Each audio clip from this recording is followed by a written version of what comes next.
few years ago, the name Roomba was synonymous with robot vacuums.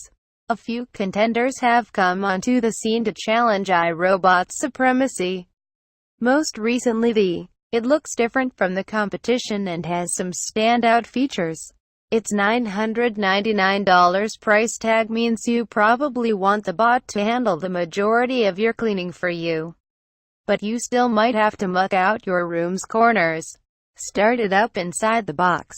There are a few more bits and pieces than with many other robot vacuums. You get the unit itself, a docking station, a remote, and a cleaning brush, as well as an optional virtual guard. The vac is pretty much ready to start cleaning once you've charged it up. But you'll want the remote handy. Unlike you, the Powerbot looks a bit like Samsung lopped the top off an upright vacuum, leaving nothing but the base.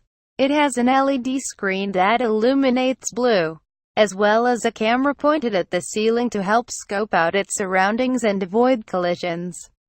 A tubular dustbin protrudes a bit from the top. Greg Mombert, Digital Trends. The vacuum is just over 5 inches tall.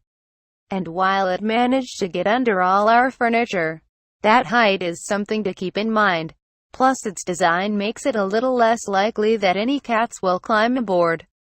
As one Digital Trends staffer pointed out to me, one strange thing I found about the dustbin is that the vacuum still operates without it in place.